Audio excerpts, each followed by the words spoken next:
Fefe, boa noite. Hoje eu vou fazer diferente, tá? Vou apresentar viradinho pro computador, porque hoje o tema é monitorização ventilatória. Tem muitos gráficos e eu acho mais viável apresentar os gráficos do que a minha face. Mas estou aqui.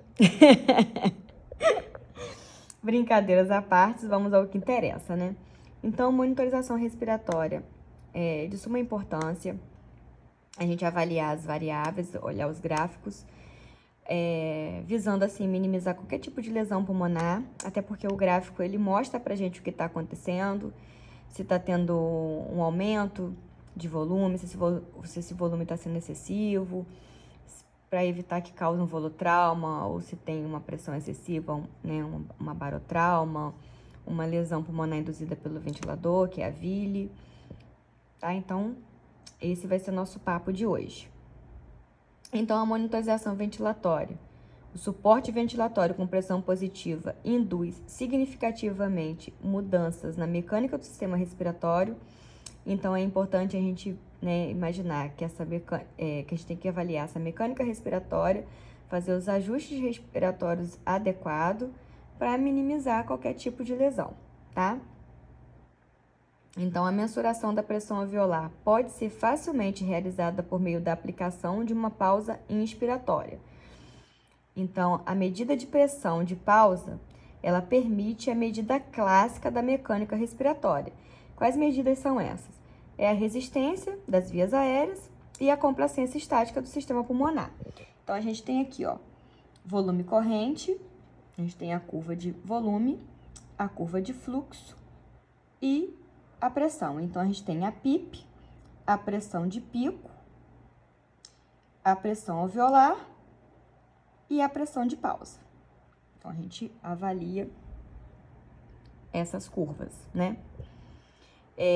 A complacência, quanto à complacência e a resistência. A resistência ela é calculada com base nos mesmos princípios físicos relacionados à passagem de fluido em qualquer ou através tubo. Então, a gente mensura essa resistência das vias aéreas se tiver alguma obstrução nesse tubo. Pode ser uma obstrução por secreção, pode ser um broncoespasmo, né? E a complacência é o parâmetro que a gente avalia a elasticidade do sistema respiratório, que é a distensão alveolar, que é essa elasticidade, né? Então, a gente tem aqui, ó, a resistência das vias aéreas, pressão, menos pressão de pausa e o fluxo, e a complacência estática através do volume corrente, pressão de pausa menos a PIP. Então, a gente tem aqui pressão das vias aéreas e pressão alveolar, a PEL, né? Que é a pressão elástica. A gente tem a mensuração em modos ventilatórios convencionais, sendo ele em VCV ou PCV.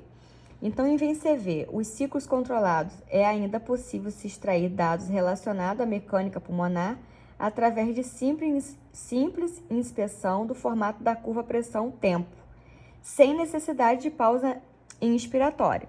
Então, a gente tem aqui, ó, complacência não varia na inspiração, a complacência aumentada, né? A curva faz uma alongada aqui no final, um recrutamento pelo volume corrente, e uma complacência diminuída no final da inspiração, vai uma pressão de distensão do volume corrente, o volume corrente excessiva, né? Acaba que ela não tem aquela curvatura da PEL, né? Ela faz tipo como se fosse uma pressão de pico, né? Aí a gente vê aqui, ó, uma pressão das vias aéreas normal, no gráfico A. No gráfico B, a gente vê um volume corrente mantido. E no gráfico C, um volume corrente reduzido. Pode ser por aumento da PIP, né, com a pressão das vias aéreas. A gente também tem a mensuração no modo PCV. Então, a elevação da pressão das vias aéreas resulta em um aumento do volume corrente e de fluido para um mesmo tempo inspiratório, que, consequentemente, o aumento da pressão alveolar. Então, a gente vê aqui, deixa eu aproximar um pouquinho para você ver. Então, a gente tem o gráfico de volume, o gráfico de fluxo e o de pressão. Então, aqui, na lacuna 1, a gente vê um volume corrente mais baixo. Quando a gente eleva um pouquinho o volume, a gente naturalmente aumenta o fluxo e aumenta a pressão das vias aéreas. E na lacuna C, a gente também vê um volume corrente maior, consequentemente um fluxo maior, consequentemente uma pressão alveolar maior. Isso significa que a gente tem que controlar essa pressão, tem que controlar esse volume ofertado, para a gente minimizar qualquer tipo de lesão. Então, a gente vê aqui, ó, um volume corrente basal, né, um volume, pressão das vias aéreas. Se a gente tem uma resistência, aumento da resistência, esse gráfico já muda, né? Acaba fazendo um volume menor, um fluxo menor, e a gente tem uma pressão alveolar menor. Se a gente tem uma redução da complacência, né? A gente tem um volume menor, um fluxo também menor, e olha como que fica a pressão das vias aéreas, né? A gente também verifica a pressão de pico e a de platô. Então, a gente olha aqui, ó, nessa lacuna, pressão de pico, pico de pressão inspiratória, né, que é esse topo aqui, onde tem a setinha. Pico de pressão inspiratória, nesse aqui também.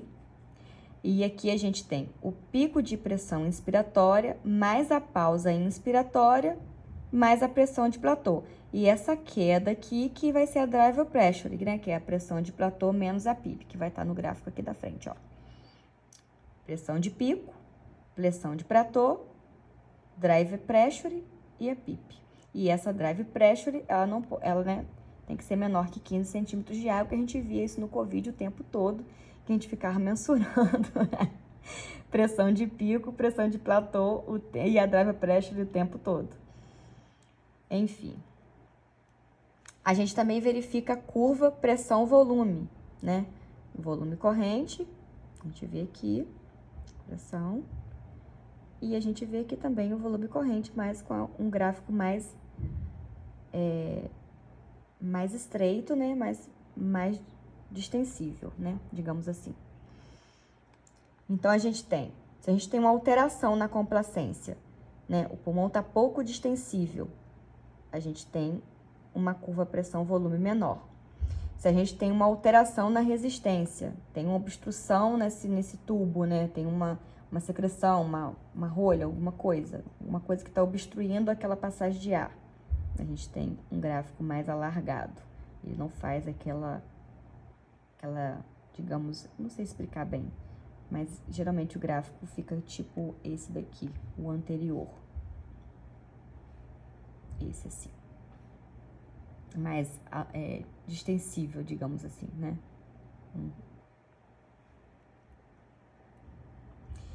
Então, a gente tem uma curva pressão-volume. Se eu tenho uma hiperdistensão pulmonar, é dessa forma que o gráfico se comporta. Então, o gráfico ele vai predizendo algumas situações que a gente pode, digamos, reparar, né? A nossa função é estar ali para reparar o que o gráfico está mostrando. A gente também tem a monitorização através da P01, que a gente falou na semana passada também, quando eu fiz o outro videozinho da outra explicação. Então, a gente tem o drive respiratório, né, o paciente em modo assistido. Se eu tenho uma P01 menor que 1,6, né, uma P01 diminuída, né, diminuir o suporte ventilatório, diminuir o PSV. Se eu tenho uma P01 de 1,6 a 3,5, é uma P01 normal.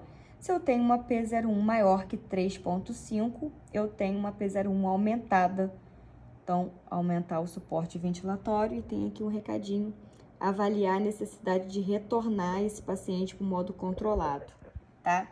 E além da P01, a gente tem uma outra mensuração também, que é quanto às assincronias, né? A gente tem, durante a geração Covid, a gente teve muito tipo de assincronia, por falta de sedação, porque às vezes eram pacientes... Não tinha mesmo sedação, né? A verdade era essa. E a gente tinha muitas assincronias, tinha assincronia por disparo ineficaz, overshoot. Então, assim, além de todas essas variáveis que eu falei aqui agora anteriormente, as assincronias, elas também têm que ser monitorizadas. Se o paciente está mal sedado, a gente tem que aumentar a sedação. Hoje a gente vive uma outra realidade, né? Se é uma sincronia por um ajuste mal feito, a gente tem que ajustar o tempo ins, ajustar, né, a relação ins e eis, né? Então, é isso. Qualquer coisa, estou aqui para a gente conversar mais.